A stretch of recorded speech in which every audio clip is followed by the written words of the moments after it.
Astaghfirullahalazim allazi la ilaha illa anta khalaqtani wa ana abduka wa ana ala ahdika wa ahdika mastata'tu. A'udzu bika min syarri ma sana'tu. Abu laka bi ni'matika alayya wa abu bi dhanbi faghfirli fa innahu la yaghfiru dhunuba illa ta'ala. Assalamualaikum warahmatullahi wabarakatuh. Bismillahirrahmanirrahim. Innal hamdalillah nahmaduhu wa nasta'inuhu wa nastaghfiruh.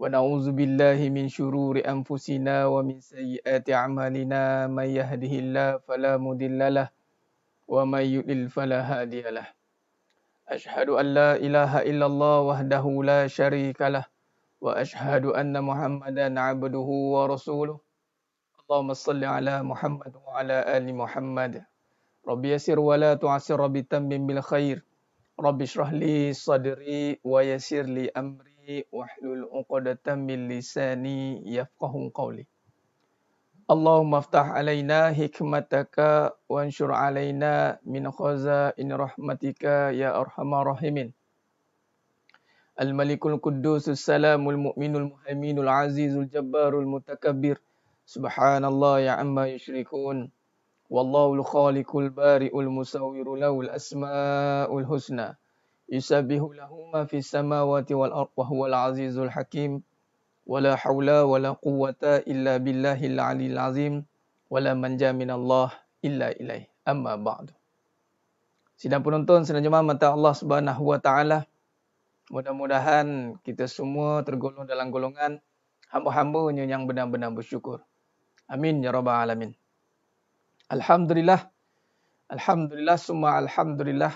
Memanjatkan syukur kehadrat Allah setinggi-tingginya di atas nikmat yang Allah kurniakan kepada kita hari ini, yang mana masih lagi memilih kita untuk sentiasa berada di dalam ketaatan. Apakah ketaatan yang utama itu adalah ketaatan untuk kita belajar menjadi hamba Allah melalui jalan menuntut ilmu. Itu tuntutan. Dalam amalan ni, menuntut ilmu itu amalan. Jadi amalan menuntut ilmu itu mengatasi amalan-amalan yang lain. Talabal ilmu faridatan ani kulli muslim. Kerana apa? Amalan tanpa ilmu itu rosak. Ilmu tanpa amal itu fasik. Samalah. Maka berilmu tanpa amal. Kalau beramal tanpa ilmu sama. Kita bimbang rosak. Malah sesat. Bila dah ada ilmu tanpa amal. Maka binasalah dia. Jadi Alhamdulillah. Terima kasih lagi sekali kita bersiaran pada malam ini. Alhamdulillah. Kita insya-Allah mohon kepada Allah Ta'ala untuk terus berikan kekuatan, bantuannya untuk sentiasa melancarkan kuliah kita ni, pengajian online ni insya-Allah dengan kudrahnya, bi kudratillah, untuk membantu kita untuk sentiasa diberikan kelapangan masa untuk terus istiqamah dari awal kita yang mana dah mula mengikuti dari awal PKP, awal-awal tu PKP, sehinggalah sekarang ni dah PKPP. Dan tadi Menteri kita, Menteri Datuk Seri Ismail Sabri dah umumkan masjid di wilayah semua dah boleh buka.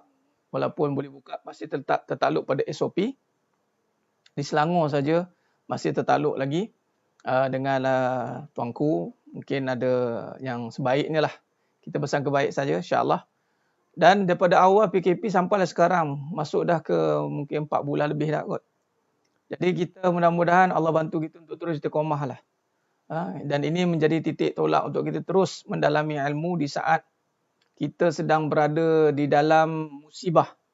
Dalam satu kenyataan saya tulis, di saat musibah kita tidak mampu bermuhasabah, maka di saat senang kita akan musnah.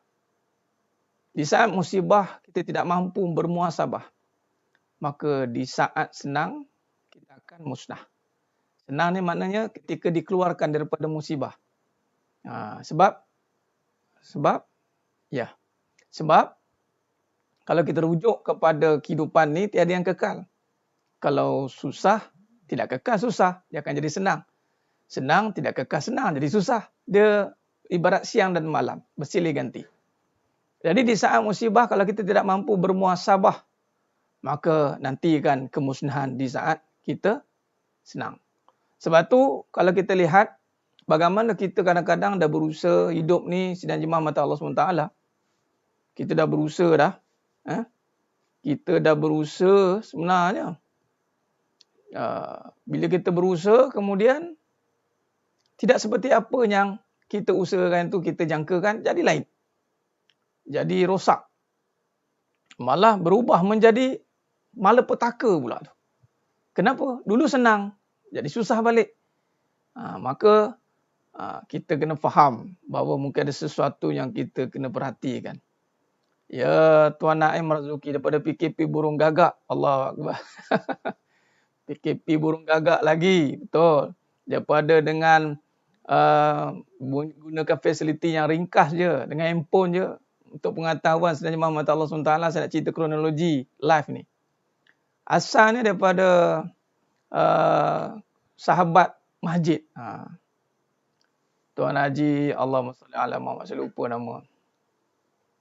Sahabat masjid, USJ. Saya lupa nama. Allahumma salli ala Muhammad. Apa nama? Jadi sahabat masjid ni yang mengajak telefon saya waktu tu first PKP. PKP je, masjid ditutup. Bila masjid ditutup, maka waktu itulah ditelefon untuk melakukan, buat online, live melalui masjid, sahabat masjid. Okey. Maka waktu itu menggunakan fasiliti beliau lah. Menggunakan fasiliti beliau. Dan lepas pada itulah, kemudian kita buat dari dekat sekolah. Ni saya cerita, malah nak cerita kronologi lah ni. Nak cerita kronologi. Nak cerita kronologi cerita. Okey. Baik, jadi lepas pada tu, Tuan Haji, pemilik pada sahabat masjid USJ tu, tak dapat meneruskan online. Bila tak dapat meneruskan online, maka ditakdir Allah Ta'ala, saya kena uruskan sendirilah online tu. Gunalah dengan fasiliti handphone yang ada. Dengan handphone lah tu, zaman PKP Burung Gagak tu. Buat kat sekolah saya tu. Dan Alhamdulillah, tengok Allah bantu. Walal akhiratu khairun laka minal ula. Pasti USG Group yang kreatif dari dulu. Ya, sahabat masjid online tu Puan Atikah. Ya, Tuan Haji Yaakob. Allahumma salli ala Muhammad wa ala ali Muhammad. Allahu Akbar. Allah bagi ingat, Allah bagi lupa. Sebab Tuan Haji Yaakob, beliaulah yang mengusahakan sahabat masjid online USG. Cetusan daripada beliau lah. Yang mana sebelum ni di rakaman saya banyak diambil oleh Akhi Firdaus. Saudara Akhi Firdaus. Akhi Firdaus ni online majlis ilmu. Dia yang mana tu top gun punya ustaz yang hebat-hebat. Jadi, betul. Sembang santai soal jawab online masa tu pakai wajah hijau. Benar, Tuan Abdul Wafi. Itu saudara Akhi Firdaus. Beliaulah yang bertanggungjawab, yang memperkenalkan. Saya tidak pun untuk online ni sebenarnya. Jadi beliau kata, Ustaz, buat online Ustaz. Lepas kuliah kita ada kuliah. Itulah dia start. Kemudian sambunglah waktu PKP, terhenti. Tuan Haji Yaakob pula. Dan sehinggalah sekarang. Tengok. Walaupun dalam keadaan musibah kan. Tapi akhirnya Allah dedahkan saya dengan dunia online ni lah. Dengan fasiliti yang makin bertambah ni, Masya Allah. Dan di sini kita lihat bahawa tiada penguncupan di dalam kerja dakwah ni, tidak akan menguncup. Allahu Akbar. Dia tidak akan menguncup. Dia akan sentiasa berkembang. Sehinggalah kita akan berjumpa di syurga yang mana tiada pengakhiran. Allahu Akbar. Di syurga adalah kenikmatan yang tanpa batasan. Tak ada had. Jadi sedang beruntung sedang mata Allah SWT. Baik, terima kasih Alhamdulillah kepada yang Allah bukakan hati untuk mengikuti Puan Sheila Hussein. Ini semua gerak Allah Ta'ala. Sebab perbahasan kita ni adalah perbahasan tentang kehidupan. Dan ini kajian tentang Al-Quran. Sebab ada yang duk faham bahawa kajian kehidupan ni bukan pengajian ilmu Al-Quran. Dah. Ini pengajian ilmu Al-Quran sebenarnya. Apa yang kita bahaskan melalui perbahasan, apa yang saya bawa ni, semua pada Al-Quran dan Sunnah. Tidak ada perkataan daripada diri sendiri. Tak ada. Semua kalam bertekalam kebenaran. Sebab tu saya letakkan tiada bersandarkan pengalaman. Tak boleh. Sebab Al-Quran bukan pengalaman. Al-Quran itu kebenaran. Furqan. Dia adalah membezakan hak wal batil. Jadi kehidupan kita mestilah membezakan hak dan batil. Mesti bersandarkan pada Al-Quran. Cuma saya tak tulislah kelas pengajian Al-Quran. Saya tak tulis kelas pengajian Al-Quran. Saya tulis kelas pengajian kehidupan. Sebab saya nak cuba bawa, sebab guru saya yang bersyarahkan tentang Al-Quran, First Scientific World, ialah perbahasan Quran yang ada, yang mana mengkaji Al-Quran sehingga keluar satu formulasi sains. Formulasi sains tu keluar. Dan beliau meletakkan supaya untuk meletakkan perbahasan kehidupan ataupun Al-Quran ini diterjemahkan dalam konteks kehidupan. Itulah maka dengan izin Allah saya bawa. Benar, Al-Quran itu kebenaran. Kelas pengajian kehidupan. Saya tak tulis kelas pengajian Quran. Sebab nanti duk faham kelas pengajian Quran itu Quran yang kita duk faham mashaf saja. Tapi bila mari kehidupan, kita tidak lekatkan kita dengan Al-Quran. Tapi apabila saya bawa kehidupan pengajian hakikat kehidupan, bila sebut hakikat, maka itu bersandarkan kepada wa qulil haqqu mir rabbikum, surah Al-Kahfi ayat 36, wa qulil haqqu mir rabbikum. Sesungguhnya kebenaran itu daripada Allah. Jadi hikmah hanya berlakunya PKP. Tadi ada Puan Atikah tadi kata COVID ini ujian ke musibah. Malam ni kita bincanglah. Sebab Allah SWT mendatangkan sesuatu perkara itu adanya padanya itu serentak dua-dua sekali. Boleh jadi musibah tu boleh berubah menjadi bala atau pahala. Musibah ni semua kena musibah. Musibah tu yang bermaksud apa yang menimpa. Apa yang menimpa. Nampak? Jadi musibah kalau tidak membawa kepada Allah, maka dia akan rebah. Dia akan jadi bala. Dia akan jadi bala. Jadi sidang penonton, sidang jemaah mata Allah SWT. Dia akan jadi bala. Sebab tu bila kata musibah, dia belum menjadi rebah lagi. Ujian belum menjadi bala lagi. Bila jadi bala, ni kita akan kupas malam ni. Jadi alhamdulillah sidang penonton, sidang jemaah mata Allah SWT, masih kepada yang dah bersiaran dengan saya pada malam ni. Maka pada malam ni, pada muka surat 39 edisi lama. Kitab edisi lama. Edisi baru, muka surat berapa? Saya link dia dah hilang. Kitab dalam ni. Cuba tengok. Siapa ada kitab muka surat baru 40, muka surat 50 tak silap. Dan malam ni kita membincangkan tentang nak baca Quran. Dia bukan Tuan Azman. Nak baca Quran, nak tenang. Macam mana? Pencerahannya bukan sedikit, panjang. Apa yang kita bincang dalam hakikat kehidupan itu membawa pada ketenangan, insya-Allah. Sebab bacaan ini dengan hati. Bacalah itu dengan hati. Al-Quran itu rukun iman. Dia bukan rukun Islam. Bila rukun iman, dengan apa iman? Iman bermula dengan apa? Hati. Iman bermula dengan hati. Tasdiqu bil qalbi. Nampak? Sebab tu perbahasan kita tu siddiq. Jadi baca Quran itu bukannya dengan mata kepala. Baca Quran itu adalah dengan mata jiwa. Mata jiwa. Baca Quran itu dengan mata jiwa. Pak Su, alhamdulillah, waalaikumsalam. Alhamdulillah malam ni Allah rezekikan untuk kita bersiaran. Alhamdulillah. Baik. Jadi sambung. Jadi Al-Quran itu dengan mata jiwa. Jiwa. Jadi bila kata dengan mata jiwa, makna kata apa? Maknanya kena selesaikan masalah jiwa dulu, barulah boleh melihat Al-Quran itu dengan kebenaran. Allah berfirman dalam surah Al-Baqarah ayat 1, ayat 2 hingga ayat 5 yang kita selalu baca. Alif Lam Mim. Zalikal kitabu la raiba fi. Ini kitab. Mushaf Al-Quran tu zalikal kitabu la raiba fi. Bukan untuk orang yang ragu. Zalikal kitabu la raiba fi. Hudan lil muttaqin, petunjuk bagi orang bertakwa. Maknanya sebelum nak pegang Al-Quran, nak baca Al-Quran, itu mesti hilangkan keraguan. Makna kata, kalau tengok kronologi Al-Quran diturunkan 23 tahun Al-Quran diturunkan secara berperingkat daripada Baitul Izzah ke langit dunia. Baitul Izzah ke bumi ni maknanya disebarkan. Nabi SAW 23 tahun nyebarkan Al-Quran tu. Maka kalau kita ni dah 30 juzuk dah lengkap dah.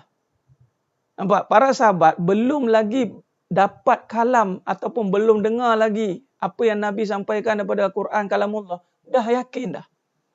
Sebagai contoh, Sayyidina Abu Bakar Siddiq radhiyallahu an. Percaya dah. kita kalau nak baca Quran, itu mesti kena sebelum baca yakin dah. Apa saja daripada Quran, aku percaya. Apa saja. Without prejudice. Nampak? Without prejudice. Sahabat dengar tentang ayat Quran, wa may ya'mal misqala dzarratin khairan yarah. Itu setiap perkara yang baik dikira, setiap perkara buruk dikira pensan, sahabat. Sebab takutnya kepada Allah Ta'ala. Ya, nampak? Jadi maknanya, nak dibangunkan itu mata jiwa. Jiwa bermula dengan Allah. Sebab tu ayat pertama daripada surah, lepas tu Al-Fatihah menjadi ayat yang pertama. Itu kan dengan Bismillah. Dengan nama Allah. Dan rukun iman kan beriman dengan Allah. Jadi sebelum nak mulakan pembacaan ataupun nak menyingkapi rahsia-rahsia Al-Quran, itu mestilah dengan Allah. Bukan dengan kefahaman kita. Sebab tu Al-Quran bukannya main, aku rasa, bukan main rasa-rasa. Aku ingat kan, dia tak ada main ingat, dia tak boleh main-main dalam perbahasan Quran. Tak boleh. Tak ada. Penghayatan Quran itu mesti datang dari jiwa yang sami'na wa ata'na. Jiwa yang beriman kepada Allah walaupun belum baca Quran lagi. Tulisan. Tak baca lagi tapi kita dah beriktikad. Apa saja dalam Quran tu Ustaz, saya percaya. Jadi percaya. Apa saja dalam Quran, percaya. Sebab itu dalam perbahasan kehidupan, betul Al-Quran itu turun, dia ada cerita asbabun nuzul. Ada masalah, kemudian ayat Al-Quran turun. Betul Al-Quran dimulakan dengan nama Allah. Bismillah, Bismillah. Dengan nama Allah, dengan nama Allah. Nampak? Bila kata dengan nama Allah, maka bila kata dengan nama Allah, bermakna mestilah dengan Allah. Dengan Allah. Maka bagaimana kita nak mendapat keyakinan dengan Allah pun ragu-ragu. Sebab tu perbincangan itu mesti dengan akidah. Bermulanya dengan perbahasan keimanan, tauhid. Nampak? Jadi sedang penonton, sedang jemaah mata Allah SWT. Jadi sebab itu kalau kita lihat, dalam perbincangan kehidupan ini, saya letakkan bagaimana kita susun balik perbahasan supaya daripada Tuan Azman tadilah, Tuan Azman, bagaimana supaya kita tidak ragu-ragu lagi. Tak ragu-ragu. Dia kalau tak nak ragu-ragu dengan Al-Quran, dia kena jangan ragu dengan Allah terlebih dahulu. Itu akidah. Jangan ragu dengan Allah. Okey.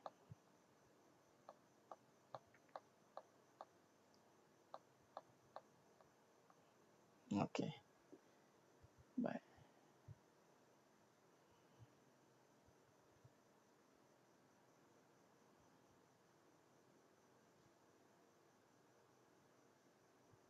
Okey. Baik.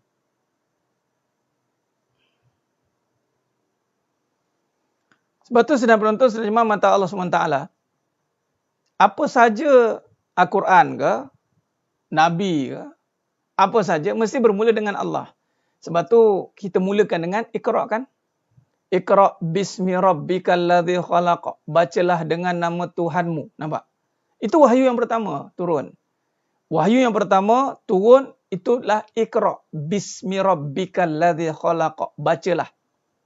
Ya Tuan Azman kami, benar. Alhamdulillah, sama. Iqra' bismi rabbikal ladzi khalaq. Bacalah dengan nama Tuhanmu. Bukan baca Quran. Bukan baca Quran yang dok kita faham sekarang ni, dok baca tulisan. Sebenarnya Quran itu kalam Allah. Bukan tulisan, tetapi kalam. Kalam Allah ini diterjemahkan melalui tulisan. Ada kalam Allah yang tidak tertulis. Seperti penciptaan langit bumi. Itu kalam Allah. Tapi dalam bentuk ciptaan. Sebab tu Allah kata dan surah Al-Alaq ayat 1. Iqra' bismi rabbikal ladzi khalaq. Bacalah dengan nama Tuhanmu yang menjadikan seluruh alam. Jadi alam ini adalah kalamullah juga. Al-Quran itu kalamullah. Dia bukan makhluk ya. Al-Quran itu bukan makhluk. Tapi kalamullah. Nampak? Jadi bermula dengan Allah. Jadi bila kita bahaskan tentang kehidupan, perbahasan kehidupan, bermakna kita nak menghilangkan keraguan lah. Sebab Allah suruh, daripada surah Al-Alaq ayat 1 tadi, Allah suruh kita baca dengan nama Allah melalui kehidupan. Dengan kehidupan ni. Dan kita kena faham bahawa bila kita nak kaji sesuatu perkara, mesti juga dengan kalam Allah, bukan dengan kalam kita. Ingat, itulah Allah suruh tengok balik. Baca dengan nama Allah. Baik, sidang penonton, sidang jemaah mata Allah SWT. Jadi, dalam perbahasan kita pada malam ini, muka surat 50. Tu. Hakikat ujian dan masalah.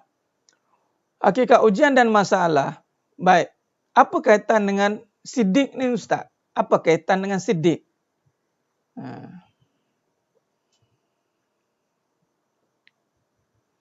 Apa kaitannya dengan siddiq? Kaitannya adalah untuk melihat sejauh mana keimanan seseorang itu. Sebab siddiq berkaitan dengan iman. Siddiq berkaitan dengan iman.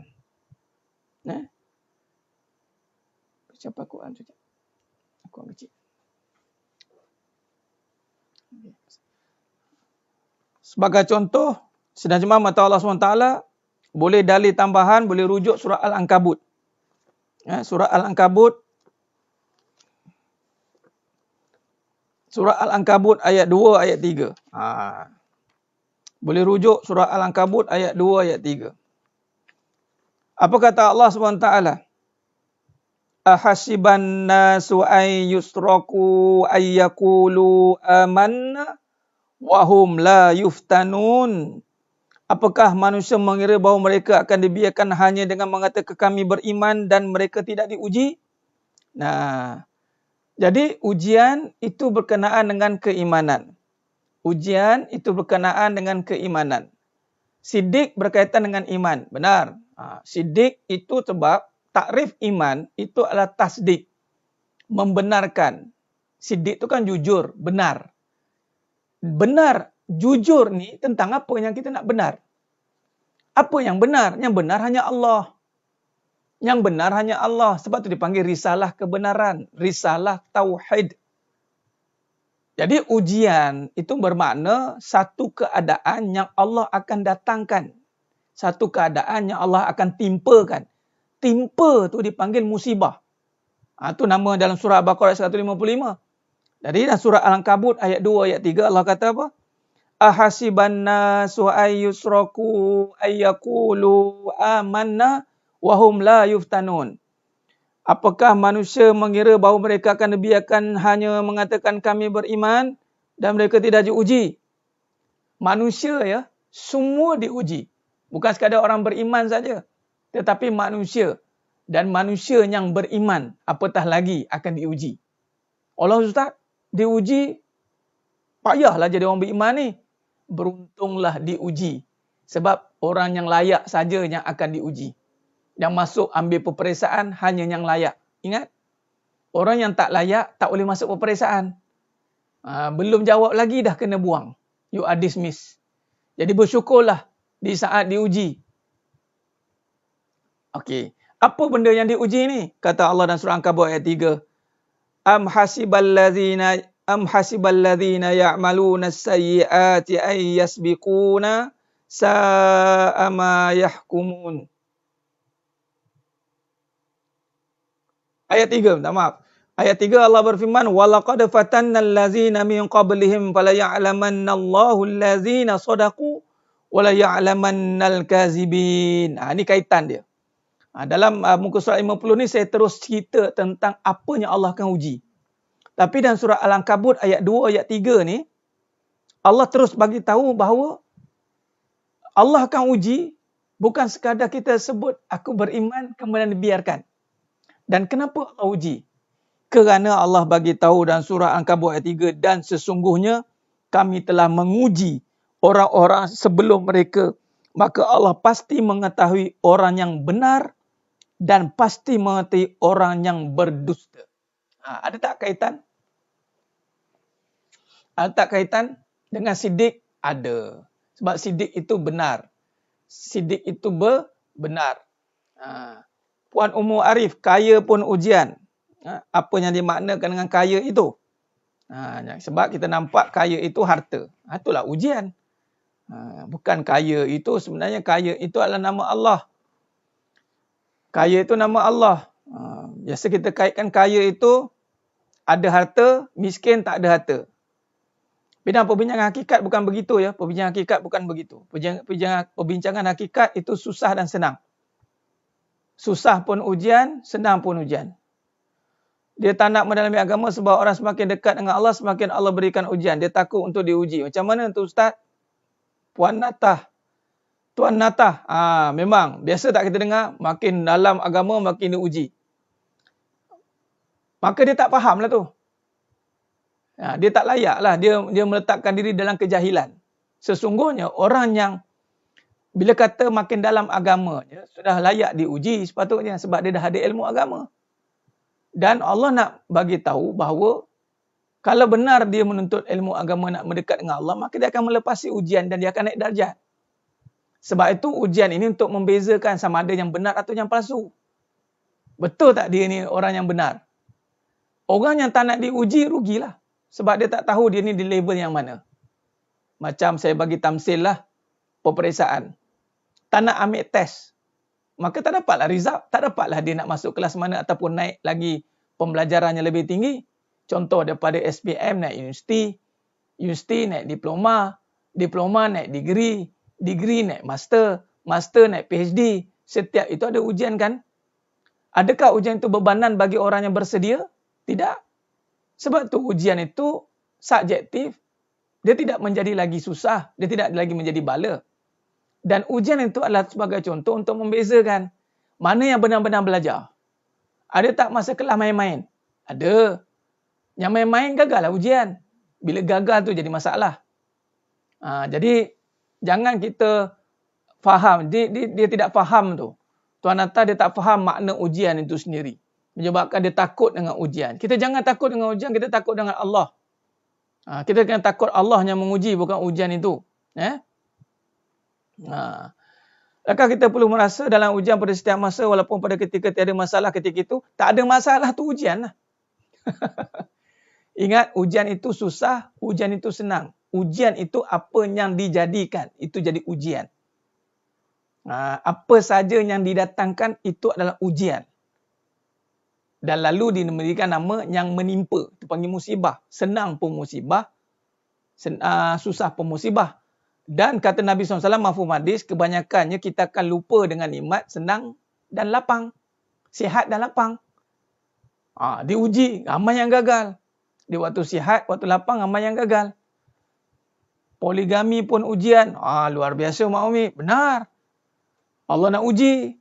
Adakah dia nampak tentang siapa yang mendatangkan kekuasaan? Siapakah yang mendatangkan jodoh itu? Jadi untuk kita faham, dalam kefahaman kita kehidupan ni, kita kena buat satu kesimpulan. Hidup itu ujian. Habis itu. Hidup itu satu ujian. Mari kita buat kesimpulan awal. Saya kena lukis, saya kena sketch kat sini bagi nampak kita punya perjalanan cerita kita. Yang ini saya kena sketch bagi faham, insya-Allah. Baik. Saya tukar dulu.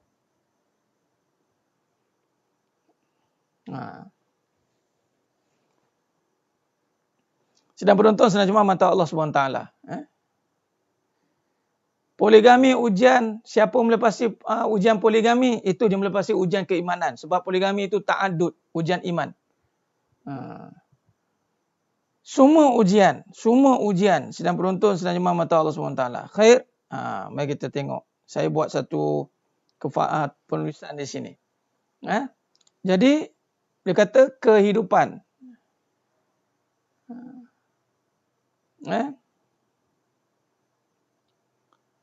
Kehidupan itu ujian. Nampak? Kehidupan itu ujian. Okey.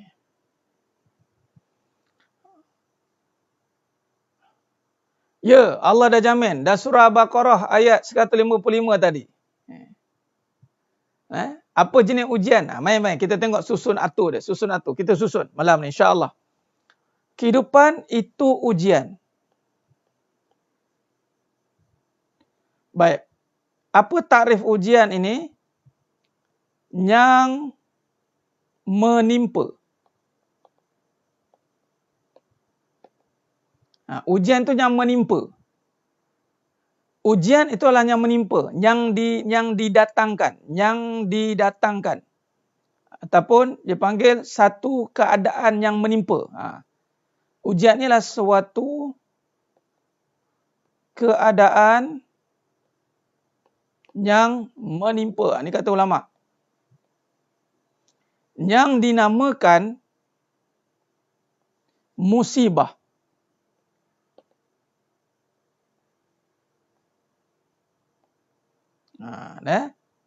Ujian. Musibah tu adalah yang menimpa.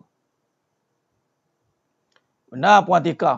Tu lulus tu ujian tu. Poligami ujian iman, tamak, cemburu. Jangan tamak, jangan cemburu. Lulus ujian. Dah boleh tu berpoligami.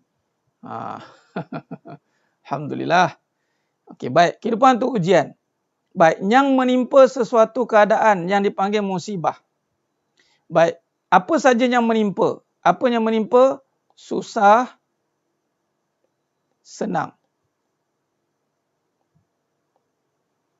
Susah, senang. Okey. Ini kan keadaan. Susah keadaan, senang pun keadaan. Baik, kita lihat lagi sekali.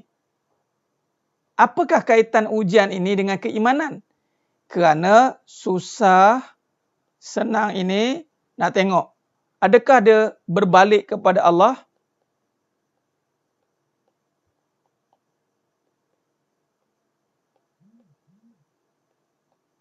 Itulah ujian. Itulah yang dinamakan iman. Kalau benar kita ni orang beriman, maka Allah akan datangkan ujian susah dan senang. Sama ada nak lihat adakah kita akan berbalik kepada Allah atau kita berbalik kepada keadaan. Kita akan melihat keadaan balik. Di sinilah datangnya keimanan nanti. Ujian keimanan ni apa? Allah kata nak tengok siapa yang benar, siapa yang dusta. Nampak? Malam ni kita bedah tentang ujian ya, sebelum ujian sampai. Baik mengaji bab ujian. Kalau tak nak ngaji, tunggulah ujian real lah. Pergi ngadap dengan ujian yang sebenar. Sebab tu pentingnya belajar. Talabal ilmu faridatan likulli muslim. Baik, susah senang ini apa kaitannya? Apa kaitan dengan iman? Itulah dinamakan qada dan qadar. Rukun iman. Nampak? Rukun iman sidang jemaah mata Allah SWT. Rukun iman yang keenam. Susah dan senang. Susah ditarifkan dengan baik. Buruk. Minta maaf, buruk. Senang ditarifkan dengan baik. Biasalah adat ni kan. Susah je buruk. Senang je baik. Ini lah tak ada baik dan buruk.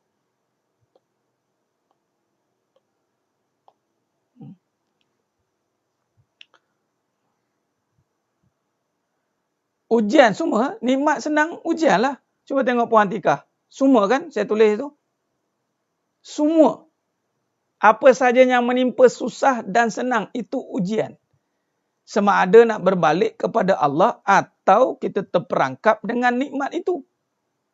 Tertipu dengan senang, tertipu dengan susah. Dia keadaan kan? Dua-dua tu keadaan. Susah keadaan, senang pun keadaan. Itulah dinamakan qada dan qadar. Sebab itu rukun iman jangan main. Kita mungkin kata saya percaya pada Allah, nanti dulu. Saya percaya kepada malaikat, nanti dulu. Saya percaya kitab, percaya pada Nabi, percaya pada hari kiamat. Semua itu dirangkumkan dalam qada dan qadar. Semua itu dirangkumkan dalam qada dan qadar. Baik. Adakah kita benar atau dusta, kata Allah dan surah Ankabut kan? Ayat 3 tadi. Adakah kita orang yang benar di saat contoh susah sabar,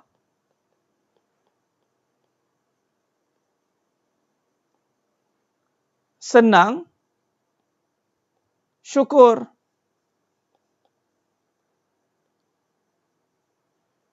Allah kata, wa basyiris sabirin. Kabarkan berita gembira bagi orang yang sabar. Susah kita sabar, senang kita syukur. Benar Tuan Azman. Apakah pertamanya ada dalam fikiran yang kita lafazkan di hati dan mulut, sedar dan tidak sedar? Itulah keimanan. Itulah ujian keimanan. Sama ada kita nak berbalik kepada Allah atau kita melihat keadaan dan pada masa sama lihat Allah. Mana kita menyekutukan Allah Ta'ala. Ini yang berlaku. Sebab tu iman itu bukan dengan sekadar lisan. Iman, sebab tu beza ya. Rukun Islam, rukun iman.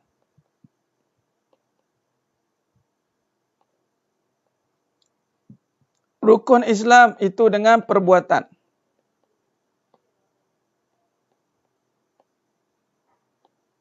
Suruhan dalam bentuk perbuatan. Rukun iman itu dalam bentuk keyakinan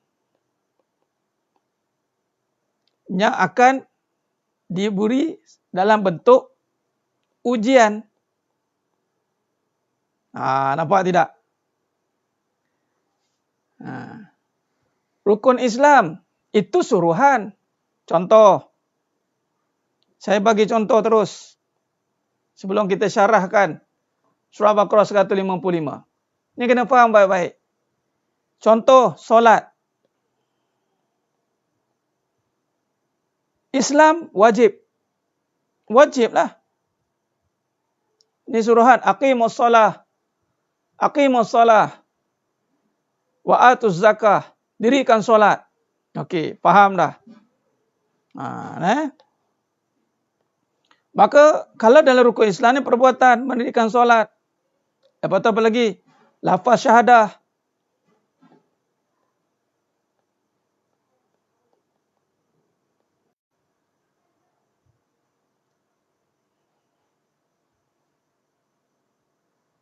Allahumma salli ala Muhammad wa ala ali Muhammad. Baik.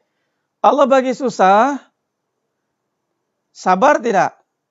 Ini iman.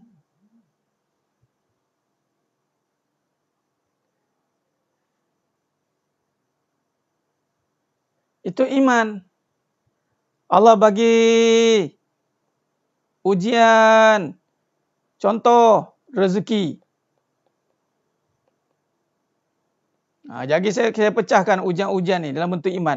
Sebab itu dalam suruhan itu jangan kata, oh saya solat tapi saya diuji. Mestilah orang solat tetap diuji. Solat ke tak solat dia tetap akan diuji. Bezanya orang yang beriman di saat diuji dia akan sabarlah. Orang yang solat tetapi tidak kuat keimanan dia, maka ketika diuji maka dia akan marah-marahlah. Hilanglah kekuatan dia, hilanglah nampak keimanan dia, maka terzahirlah perangai dia. Di sini akan lihat pada perangai.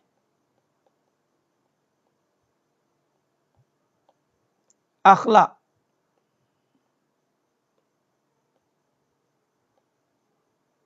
Ni akhlak duduk kat perbahasan iman ya.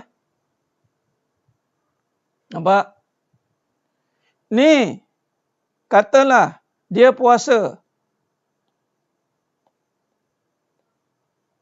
Dia solat.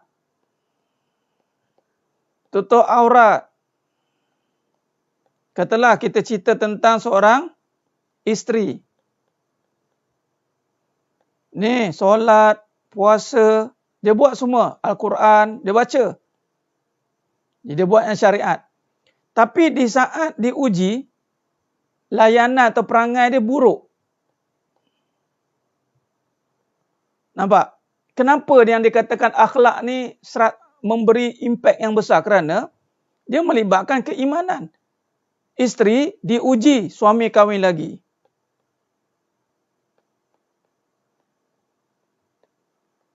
Ta'adud, poligami. Contoh, banyak ni ujian suami ni.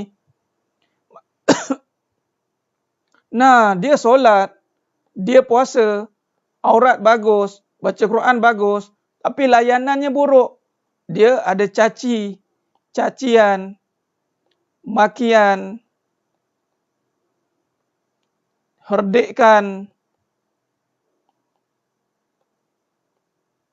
Maka gagal, ujian iman ni gagal. Gagal. Barulah dia akan jadi azab. Kerana kegagalan dia untuk yakin bahawa ini dari Allah. Dia tak yakin. Sama dengan suami juga. Kalau saya tukar sini suami. Fokus isteri dulu. Jadi masuk kat suami pula. Ni solat, puasa, aurat, Al-Quran bagus. Tapi Allah datangkan takdir. Layanan dia jadi buruk dengan suami dia. Cacian, makian, herdikan. Maka apa nilai amalan dia? Hancur. Gagal dia. Gagal dia. Nampak? Sebab itu yang ditekankan. Contoh, saya tulis lagi. Layanan. Layanan ini yang dipanggil akhlak. Ini yang akan dinilai secara total. Solat 1000 rakaat. Tetapi akhlaknya buruk.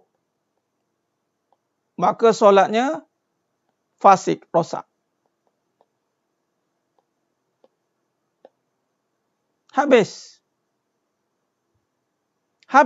Layanan ni akan rosak. Jadi iman. Sebab apa jadi rosak tu? Sebab dia duduk pada iman. Ni berbalik kepada tadi, keyakinan. Terasa banyak gagal dari dulu ujian sebagai isteri. Alhamdulillah, Puan Rosmah Isa. Bagus. Baguslah kalau dah terasa. Sebab ada orang tak terasa. Suami yang penyebab saya jadi macam ni, Ustaz. Suami yang menyebabkan saya jadi macam ni. Ada satu kes tu, saya dah cerita dah kes ni, sekadar ulangan. Yang mana baru tahu, ambillah dia baru. Yang mana dengar, ulangan. Dia WhatsApp saya personal, seorang isteri ni. Dia WhatsApp saya personal, dia bagi tahu saya dapat nombor ni daripada handphone suami saya. Nampak sangatlah yang datang ni, yang datang kuliah ni. Dia bagi tahu saya apa? Dia cakap, Ustaz, kenapa orang lelaki bab kahwin lagi ni, dia kaitkan dengan Nabi. Baik kahwin lagi saja, kaitkan dengan agama. Main agama. Pergunakan agama. Ayat sedap cakap. Saya cakap, tak semua begitu. Tak semua lelaki permainkan agama. Ada juga yang pergunakan agama, ada, saya tak nafikan. Saya cakap begitu. Kemudian saya pun cakap, tidak kurang juga, ramai perempuan, bab poligami, hilang agama. Saya cakap gitu balik. Maka dia pun jawab, saya hilang agama sebab suami saya. Saya jawab, inna lillahi wa inna ilaihi raji'un, astaghfirullahalazim. Murahnya nilai agama puan, saya cakap. Puan letak agama dekat suami, saya cakap. Kalau macam tu tukar kalimah syahadah, la ilaha illa suami. Sebab murahnya nilai agama seorang wanita itu hilang kerana suami. Saya cakap macam tu. Lepas tu tak balas. Diam terus. Saya cakap, tak apalah. Nampak? Baik. Okey, baik-baik. Okey. Jadi, keyakinan. Tu faham balik. Nak scroll ke bawah. Okey. Baik, tengok baik. Sebab, ujian ni, dia duduk pada iman. Sebab Allah kata tadi surah Al-Ankabut. Ayat 2 dan 3. Sebab iman ni, dia uji tentang keyakinan. Di saat ujian dia, sabar tidak. Atau syukur tidak. Dia lagi suruhan dia buat. Maka kalau kita lihat contoh. Saya scroll lagi pelan-pelan.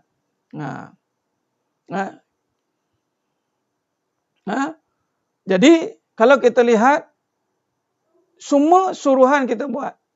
Semua suruhan kita buat. Tetapi iman itu kena diuji. Iman untuk diuji. Sebab itu dia tidak bolehlah bagi alasan malas. Tuan Mak Yazid. Tak boleh. Tak boleh tu sebenarnya. Menolak tanpa sebab yang kukuh. Jadi sedang penonton sedang imam mata Allah SWT. Maka kalau kita lihat, sebab itu dia kena diuji perangai, akhlak berkaitan dengan keimanan dia. Maka isteri ni, sebagai contoh, saya buat contoh tadi, isteri. Isteri diuji dengan suami kahwin lagi. Ujian lah tu. Itu kan takdir. Nampak? Itu kan takdir. Bila kata takdir, apa maksud takdir? Ialah kehendak Allah kan? Bukannya kehendak suami itu sebenarnya. Berapa ramai suami yang berkehendak tak jadi? Okey. Bila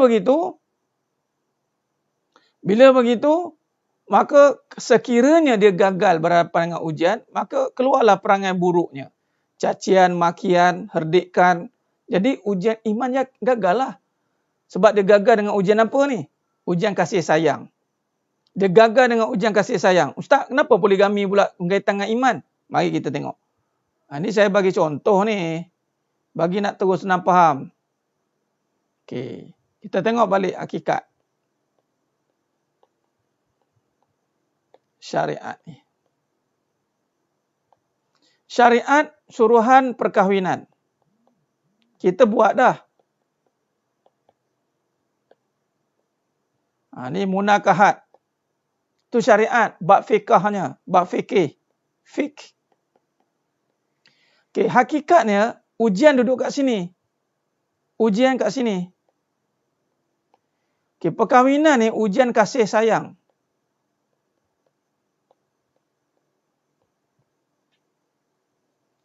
Fokus dekat apa yang saya tengah syarahkan ni. Sebab dekat nota ni ada syarahan panjang dia. Tapi saya terus bagi tamsil terus. Mudah-mudahan Allah beri kita kefahaman.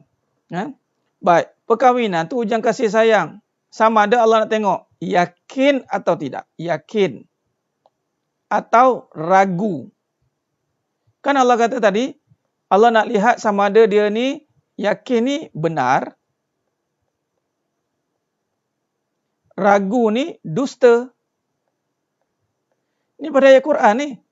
Jangan kata pula tak ada kaitan dengan Quran ni. Saya ulang lalu banyak kali sebab kadang-kadang dia tengok kata, oh tak apa Ustaz, saya nak dengar pengajian Al-Quran, saya tak dengar pengajian kehidupan. Allah. Pengajian kehidupan ni kita kaji tentang Quran lah ni.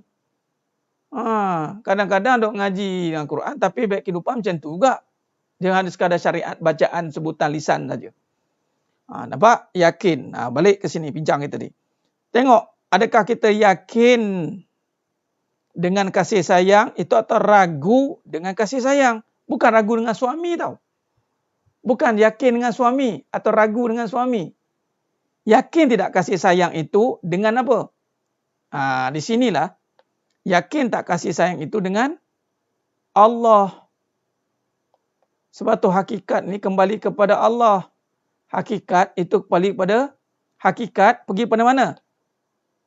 Hakikat akan pergi membawa kita kepada makrifat. Mengenal. Kan masalah kita kan nak mengenal Allah. Allah bagi kita ujian perkahwinan yang mana perbahasannya fikih dari segi hukum hakam, pelaksanaannya dari segi nafkahnya semua ada kat sini. Dari segi talaknya betul lah ada semua kat sini. Tapi jangan lupa satu perkara yang lebih besar. Kenapa Allah suruh kahwin?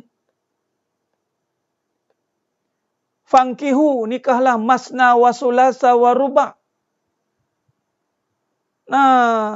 Sebenarnya nak uji balik keimanan. Benar atau dusta? Benar atau dusta? Kalau kata benar kasih sayang itu dari Allah, maka taat dan sabar. Ini yang payah nak buat ni. Tapi kalau dia dusta, dia pembohong, dia kata sebut saja dari Allah, tapi tidak, maka dia akan ingkar dan sombong. Ini pada iblis ni. Aba wastakbar. Wa iz qulna lil malaikati isjudu li adama fasajadu illa iblis aba wastakbar. Aba wastakbar.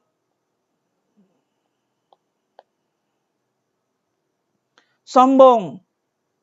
Alah, sekali petik 10 yang datang tahu. Kalau dia boleh curang, saya 10 lagi curang. Tengok, ada jawab gitu. Kalau dia boleh main perempuan, saya pun boleh main lelaki. Allahu Akbar wa na'udzubillah min zalik. Ini yang berlaku. Dia nak lawan dengan kemungkaran. Patutnya lawan dengan ketaatan. Nampak? Sabar. Tapi berapa ramai yang gagal dengan ujian ini. Tu dia. Nampak tak kasih sayang tu dari Allah? Contoh, ada ustaz, kasih perempuan je, bagilah suami pula. Okey, kita tengok suami pula. Suami. Allah bagi syariat perkahwinan. Nikah. Maka, iman, yakin tidak? Yakin tidak sayang itu daripada Allah?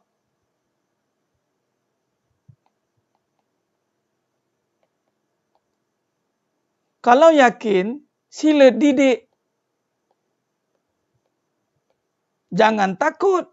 Masalahnya takut isteri, takut bini. Dia tak mau didik. Ni dalam bab ni saya simpan lagi untuk bab tentang bagaimana mendidik wanita. Ni suami diberi tugas nikah. Adakah yakin sayang kepada Allah? Jangan cari perempuan lain pula. Nampak macam dia nak pergilah ustaz isteri saya ni. Jadi dia cari perempuan lain. Itu dia kata pasang spare part itu. Mula dia tengok isteri tak pandai layan, cari perempuan lain. Sebab kahwin lain sebab suami isteri saya dah tak pandai layan. Isteri saya dah tak bagus. Ini yang berlaku, salah laku. Itu yang orang perempuan marah tu. Orang perempuan kan tak bagi suami kahwin lagi. Betul tak? Akak-akak semua yang menonton ni? Betul ustaz. Cuba jawab betul.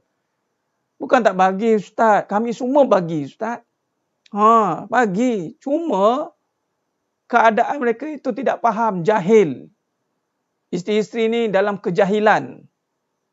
Dan pula suami pula menganggap bahawa cari isteri lain. Sebab apa? Isteri pertama tak bagus. Ada cari sebab isteri pertama tak bagus. Mana boleh cari sebab isteri pertama tak bagus. Carilah sebab isteri dah baguslah, cari lagi. Boleh cakap macam tu lah. Sebab kamu terlampau sempurnalah abang cari nombor 2. Kerana apa? Abang tak mau tertipu dengan ujian ini. Baru betul. Ini dah tertipu dengan sayang itu. Saya tak nampak sayang lain ustaz. Saya nampak isteri saya seorang je. Dialah satu-satunya sayangnya ada. Saya tak yakin ada isteri lain yang boleh beat dengan macam isteri saya ni. Sebab dialah satu-satunya bidadari syurga yang turun daripada langit bumi. Saya yakin dialah. Sebab saya tak yakin ada perempuan lain boleh beat isteri saya ni. Amboi.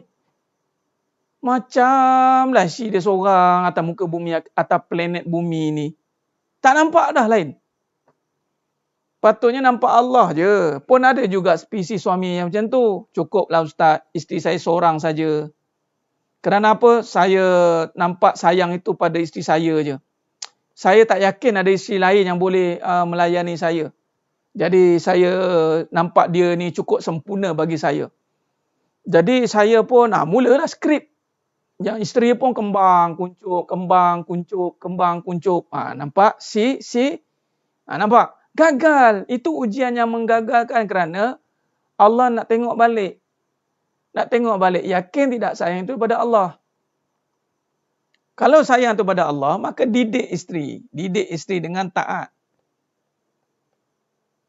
Didik isteri untuk taat. Jangan buat sebab kita bagi apa yang dia nak. Isteri-isteri sekarang ni buat sebab suami baik ke ataupun buat sebab Allah suruh? Itu ujian. So suami-suami kenalah belajar bagaimana nak memastikan suami isteri-isteri melakukan suruhan bukan sebab suami. Kita kena test lah, cakap kat isteri, kamu ni baik ni sebab abang tak kahwin lagi ke atau betul kamu baik? Tak bang, saya hanya menjalankan perintah. Saya hanya menjalankan tugas bang. Bagus. Ada satu kes tu, dia WhatsApp saya, Ustaz, boleh ke seorang guru test anak murid? Kenapa pula soalan? Kata, ada seorang ni dia WhatsApp saya, isterinya mengadu-ngadu, marah-marah tentang suami dia nak kahwin lagi. Kata dah kahwin dekat Siam dah semua, jadi isterinya mengamuk, cerita semua keburukan suami dia. Soalannya adalah, saya dah tahu semualah keburukan suami dia, tiba-tiba suami dia bagi tahu, dia cuba je test isteri dia. Tak betul pun. Lepas tu isteri jadi baik balik. Ustaz, soalan saya adalah, boleh ke seorang guru test anak murid? Saya cakap, dia seorang cakap macam tu. Saya bercakap, apa tak bolehnya? Test lah. Jadi baik sebab suami tak jadi kahwin lagi. Ada satu kes tu, tulis bagi tahu, saya lebih sayang sebab suami tak jadi kahwin. Ada pula ngajar sebab gitu. Buat sebab suami suruh, bukan sebab Allah. Ada satu kes tu, ujian juga. Suami dia kahwin, tiba-tiba suami dia tak solat. Jadi isteri ni jadi macam tertipu. Jadi dia kata sampai gaduh-gaduh, Ustaz, suruh-suruh tapi gaduh-gaduh. Saya pun cakap, betul ke suruh sampai gaduh? Ke kita cakap suruh tempat tak puas hati? Kita layanan kita dah buruk. Sebab suami tu buruk, layanan pun buruk lah. Sama juga dengan suami. Bila isteri tu buat layanan buruk, adakah suami mampu layan dengan baik? Kalau betul lah kasih sayang itu yakin daripada Allah. Ini sebenarnya saya dah masuk tajuk yang advance ni. Tajuk hakikat kasih sayang daripada Allah. Daripada tajuk hakikat ujian dan masalah ni, ada satu tajuk lain sebenarnya. Tapi tak apalah, rezeki lah. Allah ilhamkan cakap malam ni, kita cakap yang ni insyaAllah. Sebagai contoh suami. Bila isteri itu memberontak. Ada kan isteri memberontak? Biasalah. Saka-saka banyak dalam badan. Saka-saka harta. Ingat isteri yang dibentuk dengan harta, dia akan ada saka harta. Ustaz, apa saka harta ni? Nanti kita syarah lah saka harta ni. Saka harta ni ingat, hati-hati. Dia tak keluar lagi, tunggu dia keluar ni. Sebab tu kena uji. Jadi dia akan memberontak. Saya melihat, bila kata Nabi kata fitnah, bila fitnah tu dia melibatkan Dajjal lah. Dia akan melibatkan Dajjal. Dajjal dia akan melibatkan jin. Jin, saka ni apa? Jin kan? Adalah. Memberontak. Ataupun kena sampuk lah, kena sampuk. Sampuk. Ni sampuk. Tu dia. Atau meracau. Marah-marah tu meracau lah tu.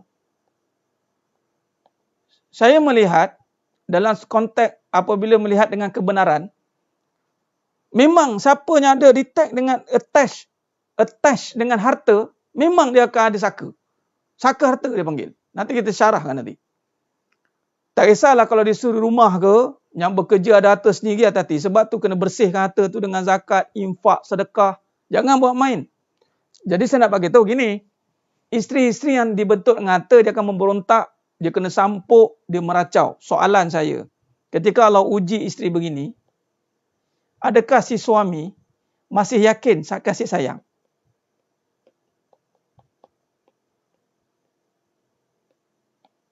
Yakin tidak? Ataupun dia mula cakap, isteri saya dah tak sayang Ustaz, sebab tu saya cari lain. Ini masalah juga suami. Suami pun ada masalah keraguan. Malah dia tak yakin. Sebab tu kadang-kadang ada suami-suami tu, dia boleh layan isteri-isteri dia sebab isteri dia lembut kan. Isteri ni baik, isteri ni diam, isteri buat apa nak. Cuba tengok isteri dia memberontak. Dia boleh layan tak? Dia boleh sayang tidak? Pepatah mengatakan bahawa, ahli falsafah mengatakan bahawa buat baik, kita balas dengan kebaikan. Itu memang biasalah. Itu mana adat, lumrahnya begitu. Baik, balas baik. buat buruk, buat baik, orang buat buruk, kita balas buruk. Itu lebih orang kata biasa orang buat gitu. Yang kita nak adalah orang buat buruk, kita balas baik. Itu dia. Orang buat buruk, kita balas baik. Isteri selalunya baik-baik aja. Di saat isteri memberontak, adakah dia mampu yakin dengan kasih sayang Allah? Ini ujian harian. Allahumma salli ala Muhammad wa ala ali Muhammad. Saya cari lagi. Bagus Tuan Raja Sariza. Cari silakan. Tafadhal mashkura. Saya sokong. Tapi saya tak kempen lah. Saya sokong je. Kena isi borang, saya tolong sign. Tapi nak bagi tahunya, kena mengaji ilmu bersama-sama ustaz baru saling memahami. Dia bukan soalan ujian ni individu Puan Yati. Ini sekarang individu ni. Jangan kita nak harapkan dua-dua suami isteri kena duduk. Bukan yang boleh dua-dua duduk serentak. Sekarang ni siapa yang diutamakan, siapa yang Allah pilih, dia lah yang kena aplikasikan ilmu. Kalau suami tu yang berilmu, dia lah dia kena lead. Kalau isteri tu yang berilmu, dia kena lead lah. Sidang penonton, sidang jemaah mata Allah SWT. Dia kena lead lah. Kalau dua-dua berilmu, lebih indah. Jadi, maksud saya di sini, ini khusus pada suami. Saya cerita tengah-tengah tajuk suami ni, suami. Suami, isteri memberontak. Isteri Allah uji susah. Ni susah lah ni. Allah uji susah. Adakah dia boleh sabar dan terus menyayangi? Itu maksudnya. Adakah dia boleh sabar dan terus menyayangi isteri dia? Ini yang paling bahaya sebab kita akan nampak manusia. Kita akan kata,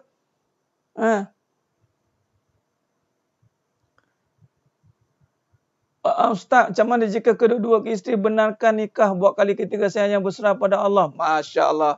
Ni macam ni Pak Su ni. Rezeki lah tu, takdir.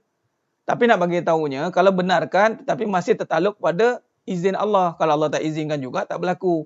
Maka bersyukurlah kalau dua-dua isteri dah benarkan. Alhamdulillah. Boleh jadi saksi? Boleh, insyaAllah. Saksi 20%. Tuan Raja Sariza. InsyaAllah. Nak bagi tazkirah masa kahwin tu pun boleh.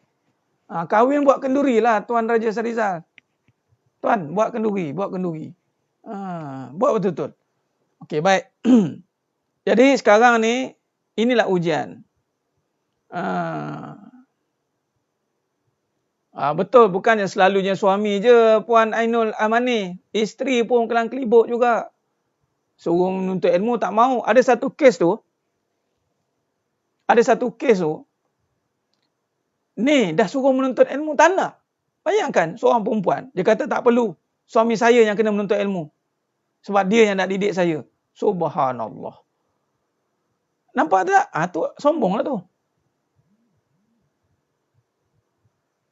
Nampak?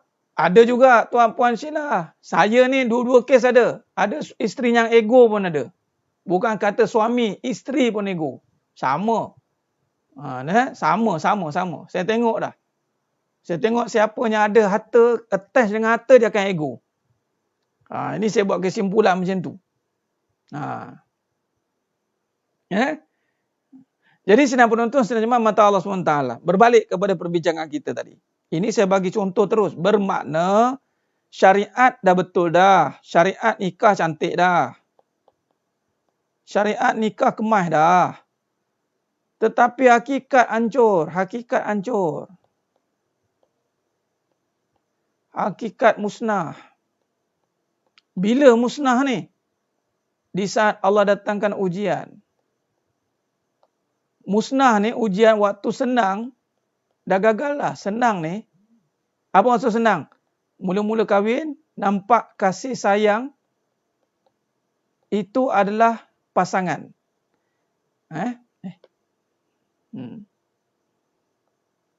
Senang ni. Ujian senang ni. Dia panggil bulan madu. Fasa bulan madu.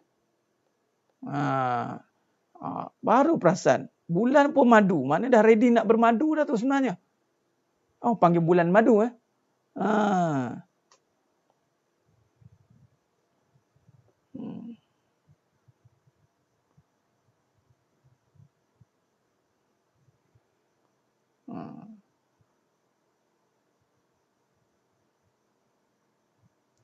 Benar, dia bukan kata suami saja. Isteri pun saya jumpa dah. Ada. Dia suruh suami dia yang kena belajar. Suami isteri tak payah katanya. Sebab suami yang nak mendidik. Allah saya cakap. Macamnya pesen pun ada. Suami saya yang kena belajar Ustaz.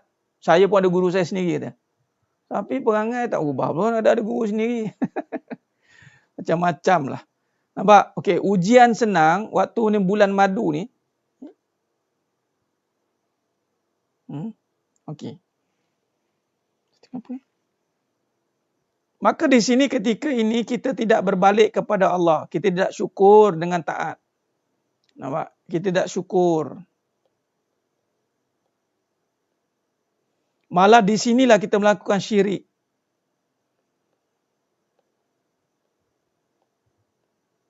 Yang ini menyekutukan sayang itu. Kita menyekutukan sayang itu. Kita menyekutukan sayang itu. Kan semalam kan kita dah, ini kaitan dia ada berkaitan ni. Ini kan sayang itu kan sifat. Sayang itu kan sifat. Malah sifat ni kita tak sayang ini daripada isteri. Sayang ini daripada suami. Kita nampak Allah juga. Ya betul Ustaz, Allah, ya. Tapi kalau tak kerana saya, kalau tak saya yang sayang, tak jadi. Nampak dia berbalak, dia masih berbagi-bagi. Dia masih berbagi-bagi. Nampak?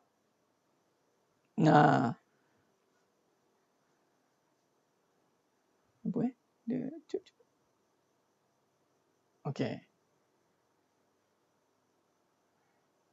Tuan Muhammad marah dia betul. Marah betul-betul. Dia kata saya tak backup orang perempuan. Saya mengajar tak backup orang perempuan, nak mengenal orang perempuan je. Katanya. Okey, baik.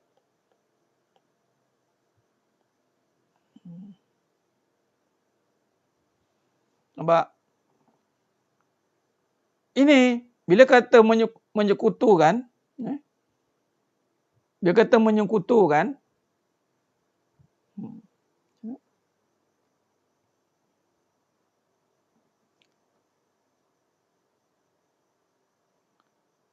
Jadi sedang beruntun sedang jemaah mata Allah SWT.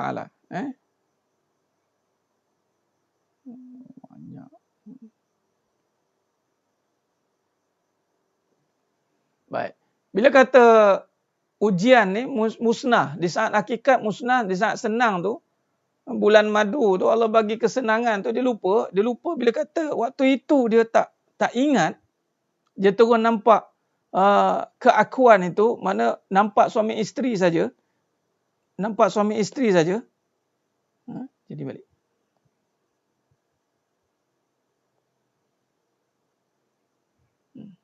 Jadi pada boleh kot. Okey, jap. Dia kata suami isteri dia nampak, maka waktu ini senang, maka Allah akan datangkan ujian susah. Susah ni nak bagi ingat. Sebab senang lupa. Allah bagi susah. Susah ni apa? Allah datangkan, kita nampak sayang ni isteri, kita nampak suami. Tiba-tiba suami, isteri ni, dia ada perangai, berubah perangai. Ada perangai lah.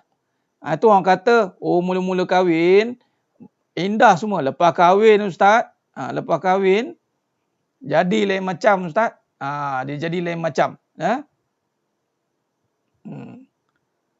Jadi, sekarang ini, bila kata susah Allah datangkan, maka untuk kita muhasabah.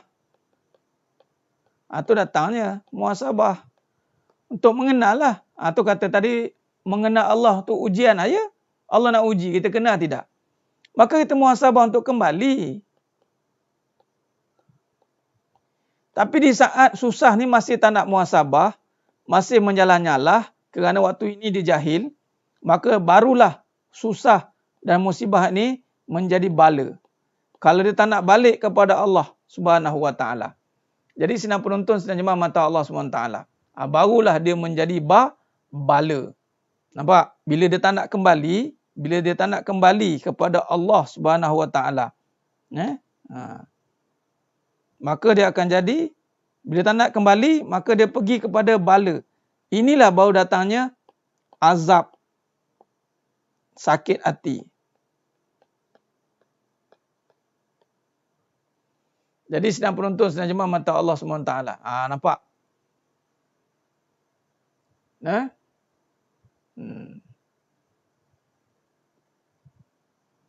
Baik, jadi sedang penonton, sedang jemaah mata Allah SWT. Kalau kita perhatikan, kalau kita perhatikan baik.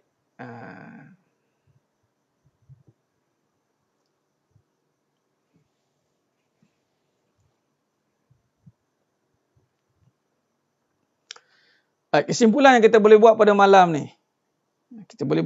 Kesimpulan yang kita boleh buat pada malamnya penuh barakah ni. Okay, nampak pembahagian ujian tadi? Oh, nampak dah. Alhamdulillah, syukur pada Allah. Allah bagi nampak. Nampak dah Ustaz, syukur. Benar, Tuan Muhammad Imran. Jom kembali kepada Allah. Kembali kita kepada Allah SWT. Jadi sebab itu, kalau kita lihat, tengok nota. Nota balik apa kata? Tengok, ni besok kita sambung pecahan ujian. Pecahan ujian ni, hari ni saya bagi cuba terus contoh. Saya bagi terus contoh terus. Saya bagi terus contoh untuk memahami perbahasan ini. Contoh tadi senang. Bila kata syariat, hakikat tu nampak. Jangan kita salahkan lagi, orang solat tak diuji. Dah. Semua uji. Solat tak solat, dia tetap diuji. Malah rugilah orang yang tak solat dan diuji. Dia akan teruk lagi kena. Sebab dia tiada kekuatan iman dia. Dan orang yang beriman pasti akan menjaga solat lah. Pasti menjaga syariat. Orang yang beriman pasti menjaga pernikahan dia tadi. Orang beriman dan yakin dengan kasih sayang kepada Allah. Dia bersyukur, dia sabar, dia didik isteri dia, dia melakukan suruhan pada Allah. Maka terjaga tak syariat dia? Terjagalah. Terpelihara tak dia punya syariat? Terpelihara lah. Allahumma salli ala Muhammad wa ala ali Muhammad. Ustaz, waalaikumsalam. Terjadi pada diri saya sendiri, saya cuma ingin mahu saja sebabnya isteri saya tak suka saya bantu. Hamba Allah yang memerlukan bantuan dari saya. Saya bantu anak-anak. Isteri izinkan saya berkahwin dengan satu syarat. Isteri suruh ceraikan dia tapi saya tak mau lepaskan isteri saya. Masya Allah. Pertama, Tuan Adaf. Bagus. Saya jadikan sampel kes ni. Sebab Tuan Adaf Hassan. Kita doakan semua jemaah yang menonton ni. Kita doakan Tuan Adaf kita Allah permudahkan. Baik, saya jadikan sampel kes ni. Baik, sekarang ni Tuan Adaf nak buat kebaikan. Nak tolong isteri anak-anak yang panggil yang bakal lah. Saya senang cerita. Tapi isteri kata ceraikan dia. Sekarang kalau betul lah kita ni yakin dengan Allah, apa nak ceraikan isteri kita? Kenapa kita nak melakukan keburukan kepada isteri kita? Sedangkan menceraikan itu kan satu keburukan. Cerai keburukan, ialah keburukan. Kalau kita masih ada sayang itu, kita yakin dengan kasih sayang. Lain dengan kalau dia memberontak, dia buat kerosakan, dia buat lebih teruk, dia buat dia memalukan, dia menghina, dia buat semua perkara-perkara yang cuba nak mengganggu agama. Itu mungkin lah. Tapi kalau sekadar macam tu, yakinlah dengan kasih sayang Allah. Layan dia isteri yang pertama, insya-Allah. Bawa jumpa, bagi tazkirah, dengar tazkirah ni. Allah sedang uji isteri itu dan pada yang sama Allah sedang uji kita juga. Allah sedang uji kita jugalah untuk melihat kasih sayang daripada Allah atau tidak. Jadi jangan kerana kita nak buat baik dengan wanita ataupun orang baru, kita membuat kezaliman dengan asal usul kita tu, perkahwinan asal tu. Jangan, dia tak jadi begitu. Jadi teruskanlah. Sebab itulah bacalah dengan nama Tuhanmu pada segala kejadian. Itu cara dia. Balik kepada lihat matlamat ujian tu apa? Allah nak uji keimanan kan? Allah nak tengok kita yakin dengan kasih sayang atau tidak. Allah nak tengok kita yakin dengan Allah atau tidak. Jadi kalau kita yakin dengan Allah, maka teruskanlah kebaikan itu. Kita pun mampu nak menjaga isteri kita yang pertama. Jaga. Jangan kita memberontak sudah. Kita duk marah-marah. Kita tak suka isteri kita yang pertama tu dah. Itu tak boleh. Sebab apa? Kita dah ada keraguan dengan kasih sayang Allah. Ya. Benar Cik Mahaya. Perbezaan ujian tahap orang beriman, dia akan lulus. Dia akan berubah menjadi nikmat. Sebab tu Allah kata, وَبَشِّرِ الصَّابِرِينَ wa basyiris sabirin. Kan Allah kata dalam surah Baqarah 155 tu, walanabluwannakum bisyai'im minal khawfi wal ju' wa naqsim minal amwali wal anfusi was samarat wa basyiris sabirin. Kabarkan berita gembira bagi orang yang sabar. Orang sabar apa? Orang beriman lah. Jadi kabarkan berita gembira bagi orang yang beriman. Isteri terus keluar. Keluar mana tu? Tu risau. Baik. Nantilah satu hari kita akan sentuh tentang lebih detail lah. Tentang rumah tangga, terutamanya kahwin-kahwin ni.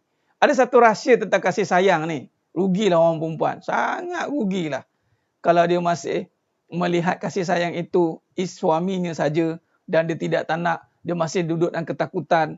Dia akan terhalang dengan kenikmatan. Sebab tidak boleh duduk kenikmatan pada masa yang sama ada keraguan. Tak boleh.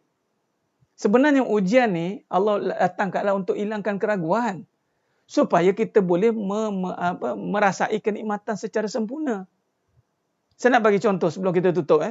Sebelum kita buat kesimpulan pada malam yang penuh barakah ni. Kasih sayang ini adalah bersih, suci dan dia penuh dengan kenikmatan.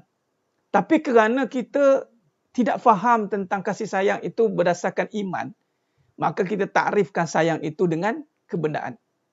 Maka tujuan Allah datangkan ujian itu untuk bersihkan kebendaan tadi.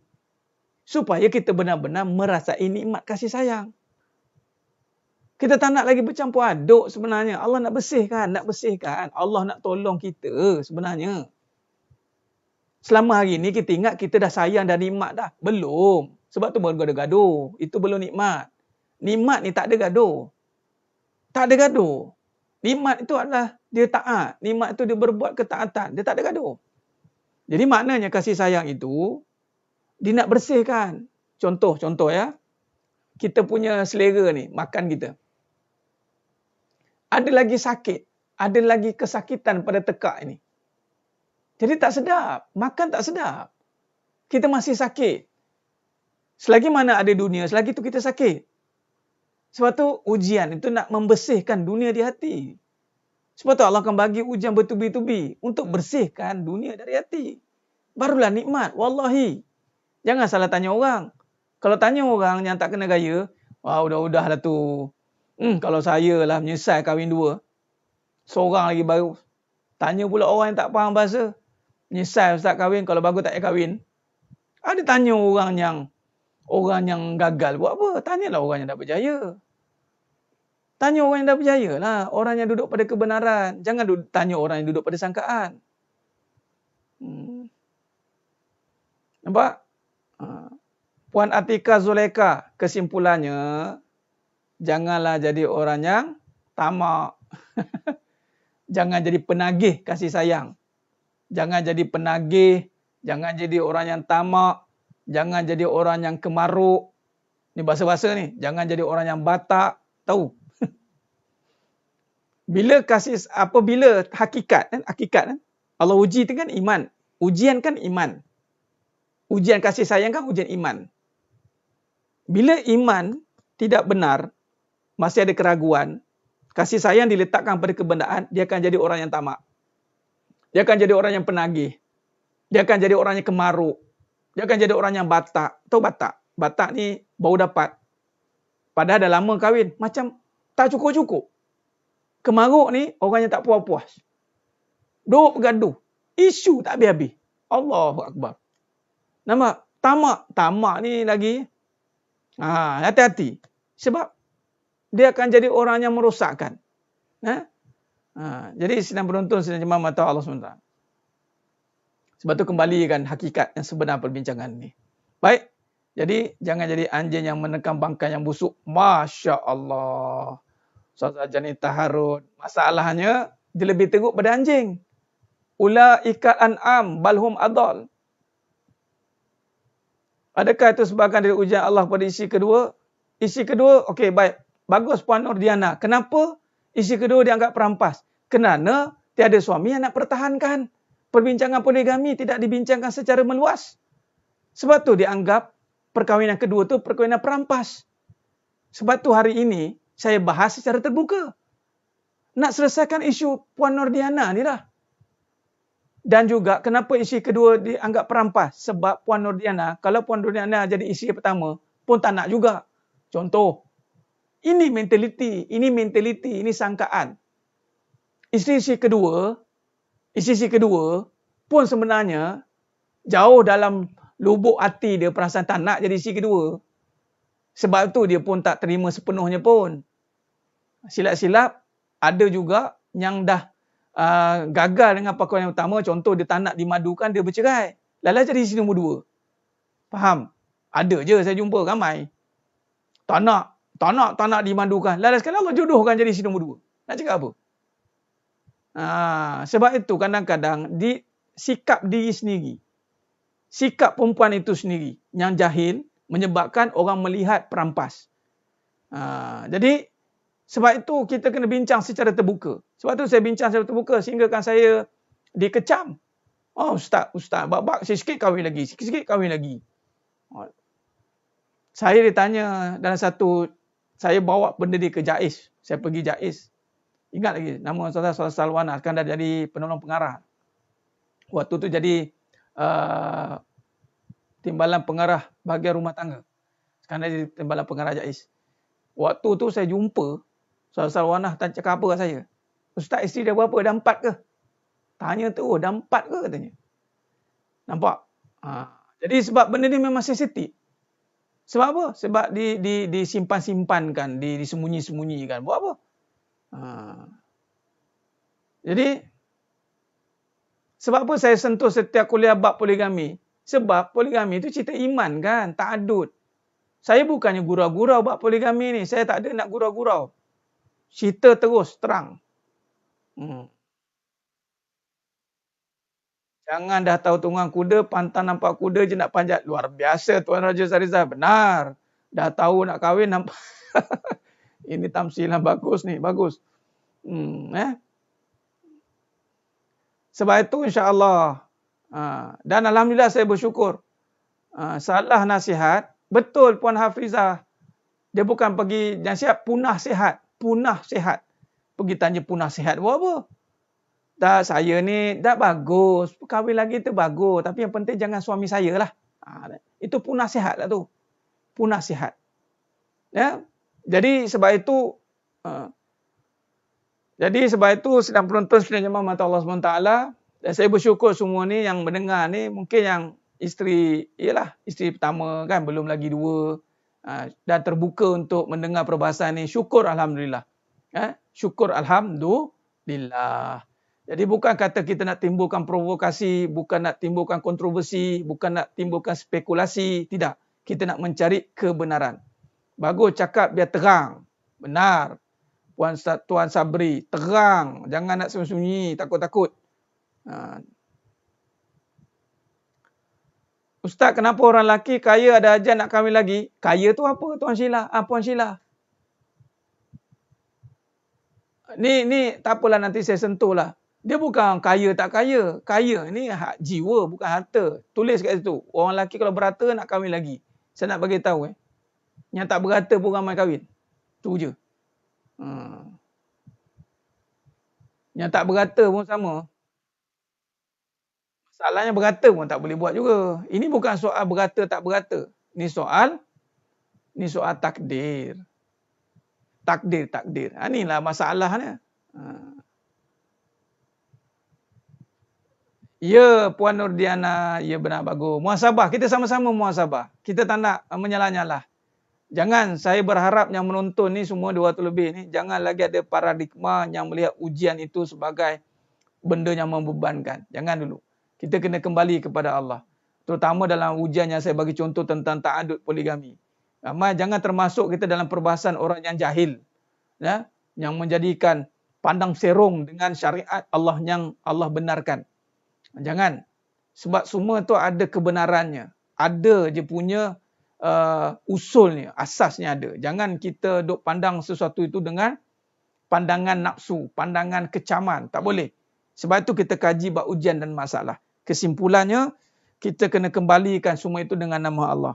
Bila kita tak nampak Allah, perenggan yang bawah. Saya nak tutup.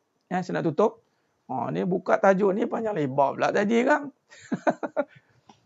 Okey. Baik. Jadi bila diri terhijab daripada melihat Allah, maka diri akan sibuk mempersoalkan setiap yang berlaku. Dia akan soal macam tadi, persoalkan kenapa saya diduakan, kenapa saya susah Ustaz, kenapa orang lain senang, ataupun dipersoalkan diri dia, kenapa aku begini-begini. Banyak persoalan yang timbul dalam diri dia apabila diri dia terhijab daripada melihat Allah. Ingat tadi, tak nampak. Keyakinan tak sampai kepada tahapan yang benar. Keyakinan dia masih dalam keraguan kerana masih duduk pada kebendaan. Maka bila datang sesuatu ujian, senang dia nampak diri. Susah pun nampak diri. Nampak? Maka dia akan sibuk mempersoalkan Allah sebenarnya. Kerana itulah akan berlakunya azab kerana diri itu sudah kufur, yakni tertutup daripada melihat kekuasaan Allah. Apabila dia sudah tertutup dari melihat kekuasaan Allah, maka berlakulah kerosakan. Lagi? Oleh itu nikahlah bukan anak dara ikut Rasul. Siapa kata ikut Rasul? Rasulullah kahwin dengan Aisyah anak dara, apa masalah?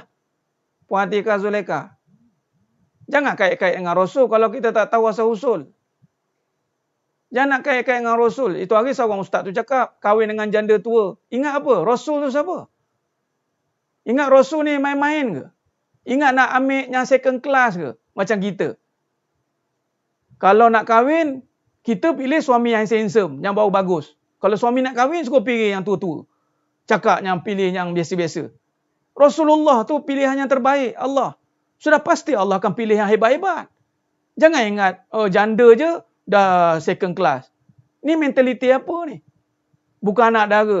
Ingat anak dara tu first class ke? Anak dara pun sama je. Kalau tak ada agama, macam orang gila juga. Jangan main-main dengan Rasul. Saya cukup marah. Jangan kain. Cari ibu tunggal pun boleh. Ni soal jodoh. Kalau macam tu baik kau kahwin mula-mula tu cari ibu tunggal. Bak jodoh ni janganlah. Jangan main cuba-cuba cari ibu tunggal lah apalah. Itu kehendak Allah.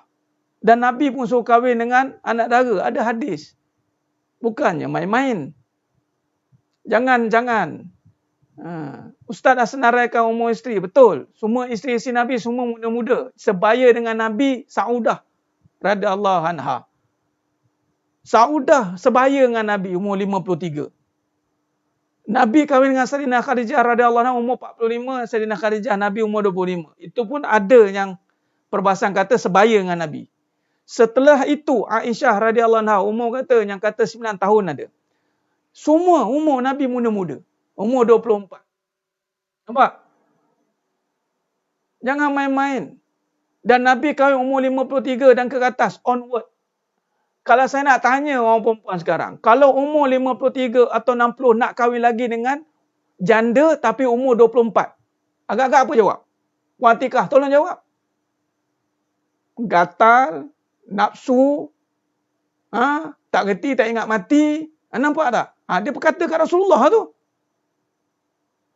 Nabi SAW umur 53 dan onward. Umur 62 Nabi kahwin lagi. Nampak?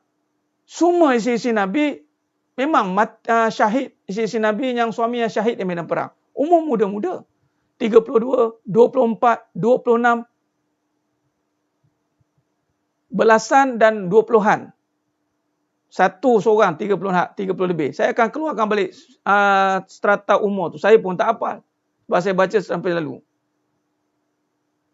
Jangan. Saya cukup marah betul.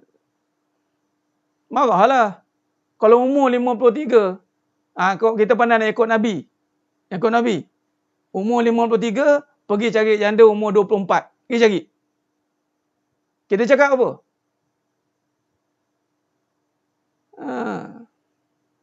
Jadi sedang penonton, sedang jemaah mata Allah SWT. Jadi kesimpulan, janganlah cuba-cuba nak salah tafsir kehidupan. Janganlah nak kait dengan Nabi, tolonglah. Tolong. Dan saya pun tak ada cakap poligami kait dengan Nabi. Ada saya cakap? Tak ada kan? Ada saya kata kahwinlah, Nabi suruh kahwin lebih. Ada saya cakap? Tak ada tak? Malah saya syarahkan pula poligami itu kaitannya tentang ta'adud. Takkan tak faham-faham lagi. Itu masuk dia. Janganlah termasuk dengan perbincangan orang biasa-biasa ataupun orang yang masih dalam ketakutan. Saya pun tak ada kaitkan dengan cuba Nabi kahwin, Nabi suruh kahwin lagi. Saya tak pernah kata gitu. Malah kita kena pastikan setiap kata-kata itu jangan salah kalau nak kait dengan Nabi. Ingat tu. Sebab tu kata alaikum bisidik, kena kata benar. Yang ikut Nabi adalah apabila Nabi suruh kata benar. So kata benarlah. Berkata benar. Jadi sampaikan kebenaran. Jadi sedang penonton, sedang jemaah mata Allah SWT. Benar puan rahimah. Jadi ingat, mudah-mudahan Allah berkati kita semua. Cukup setakat tu, pukul 11.20 dah. Jadi kita sambung pada besok, kita sambung juga. Nanti kita akan masuk tajuk ta'adud. Saya dah masuk dah itu hari, tajuk ni. Muka surat berapa entah, nanti tengok. Ada tajuk dia. InsyaAllah. Jadi mudah-mudahan Allah berkati kita semua. Terima kasih banyak atas perkongsian masa jemaah semua pada malam yang penuh barakah ni. Mudah-mudahan Allah berkati kita semua. Mohon maaf terkasar kata atau kurang bicara. Apa saja yang saya katakan itu, sekiranya ada kekurangan, mohon maaf. Hanya Allah sajalah yang mampu menyempurnakan perbincangan kita pada malam yang penuh barakah ni. Jadi teruskan istiqamah. Stay tune. Sila duduk, jangan lari. Kita dah masuk tajuk yang sangat panas, iaitu hakikat ujian dan masalah. Hakikat ujian dan masalah. Sambung besok malam insya-Allah. Mudah-mudahan Allah istiqamahkan kita. Aku lu qouli hadza wa astaghfirullahazim li wa lakum. Wabillahi taufiq wal hidayah. Wassalamualaikum warahmatullahi wabarakatuh. Kita tangguh dengan tasbih kafarah. Subhanakallahumma wa bihamdik. Asyhadu an la ilaha illa anta astaghfiruka wa atubu. Bismillahirrahmanirrahim. Wal 'asr. Innal insana fi khusr illa alladziina amanu wa 'amilus shalihat. Wa tawassaw bil haqq wa tawassaw bis sabr. Wallahu a'lam bissawab. Takbir. Allahu akbar.